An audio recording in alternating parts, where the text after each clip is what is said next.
Namaste, my dear friends. Part 2 of the journey on day 308, the inspirational cards and thoughts.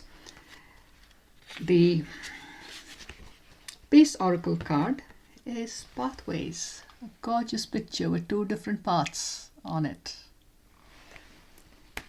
And the expanded meaning: I was born very far from where I was supposed to be, and so I'm on my way home. Bob Dylan. Hidden roads to other possibilities and realities are open to you right now. Whichever path you choose, there'll be no need for turning back. All roads lead to the same sweet destination. When the mind is calm and you know where you long to be, you will find your way home. Divinatory meaning: feeling as if you've gone off track, aimless activity or lack of direction, a need for clarity and purpose. When you know where you want to go, your journey truly begins. Affirmation: everything is possible through love. I walk the road to my dream and live an inspiring and fulfilling life. God is my companion. I am eternally loved and guided. There are no wrong turns, only interesting detours and side lessons. All roads lead to peace. I walk them with love. So it's almost like all roads lead to Rome, or all roads lead home. The inspirational card today: one can never consent to creep when one feels an impulse to soar. True. Follow your heart. How do you want to reach your destination?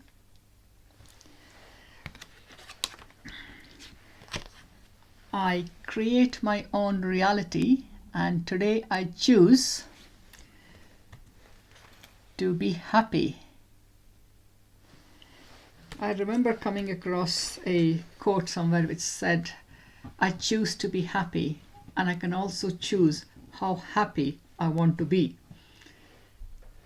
That was a very interesting thing to come across, and after contemplating it for a fair length of time, I sort of realized, yes, it is our choice. We can choose to be happy, whatever the circumstance, and how happy also depends on our level of awareness of how we compare and how we measure things in life. Oh, the answer is simple. Stop. Yeah, stop. Don't dive off that iceberg. There are sharks in the water. So the expanded meaning on that one: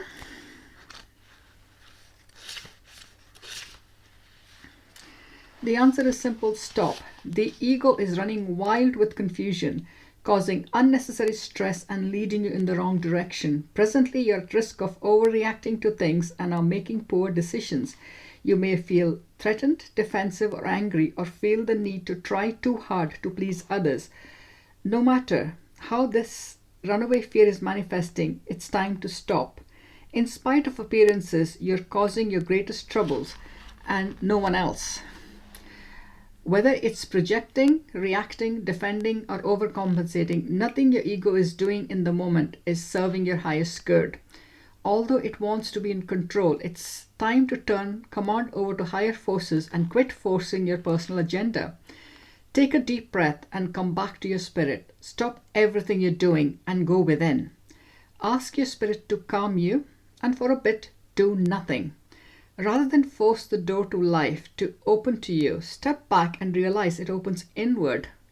Yes, how many times have we actually pushed against the door and it actually opens towards us? I've done that on more than one occasion. Doing nothing doesn't mean that nothing is being done. The universe will right any imbalance as soon as you stop making waves. This is so true. The universe is exact. The energy is exact. So once we, for example, sow some seeds and nothing seems to be happening, there's a lot happening. The earth is doing its job, acting as a catalyst, holding, nurturing, supporting, encouraging the seed to sprout, to take root and grow. And if we are just observing from the outside, we may think nothing's happening, but we don't go and dig up the seeds, do we? Because if we do, they just won't grow. So we have to let nature, the divine blueprint, express itself.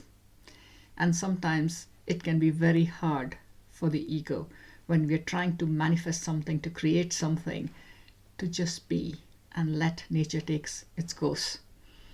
And that's probably why they say patience is a virtue.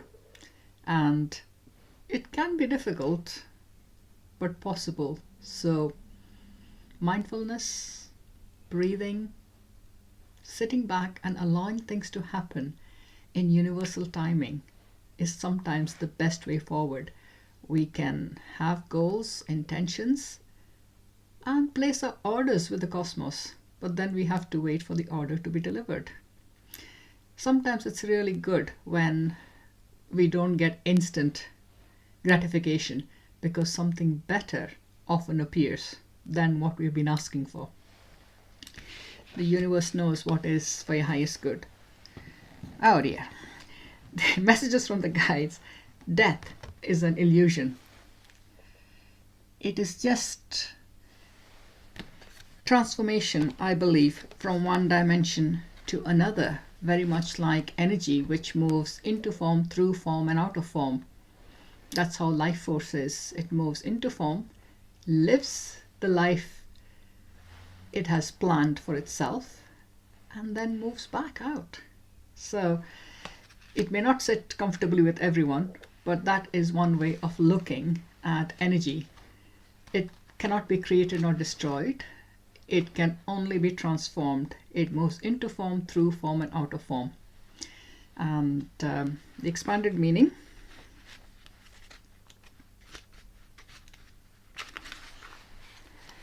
The death of the physical vessel exists.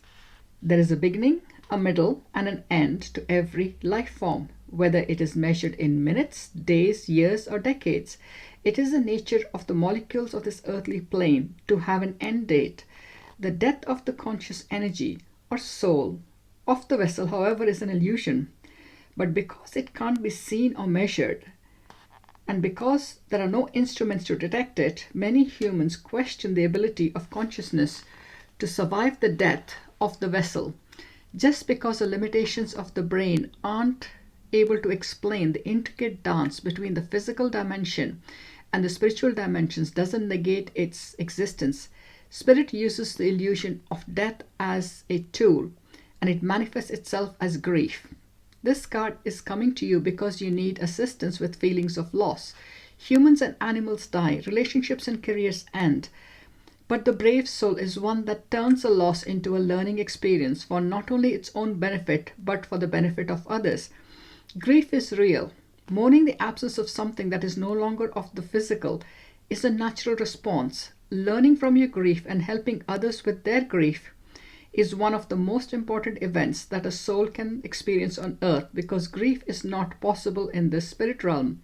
Spirit knows that the bonds of love never die, and the souls who are no longer manifesting as physical are more alive and with you than was ever possible in the earth dimension. Your conscious mind has trouble with this concept, but know that the reunion with your spirit family is also an illusion, because in reality you're never been separated. Please acknowledge this fact as you work through any loss. Yes, this is really important, because what we sense as loss isn't necessarily a loss. We only perceive it as a loss. And it brings some solace and sometimes closure, so we can move through it. We never get over it, we get through it. So it doesn't matter whether it is loss of a financial nature, a relationship, or a pet, or someone you loved in your life. Look around you. There is possibility of you to experience a connection with others again, unless you choose to stay in your sense of loss. And sometimes we can build walls because we don't process the grief. which is where bereavement groups and also counseling support as we work through the different stages of a loss or a traumatic event. So in all of that, the postcard,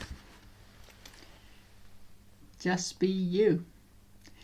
We all process things differently. We all have different perspectives on things. So it is important to keep an open mind, to keep learning from life experiences and from other people and other resources. There are so many around, and formulate your own coping strategy with different things. The Angel Whispers card.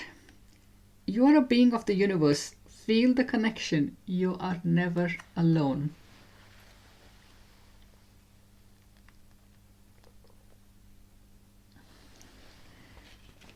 So thank you very much for listening and watching and your support. Do remember to click the thumbs up button to like the video, share with somebody who may benefit from this, and subscribe if you haven't already done so, clicking the bell icon for notifications as you go along. Have a harmonious day ahead. I look forward to seeing you again tomorrow. Until then, my dear friends, take care, be safe, remain well. Namaste.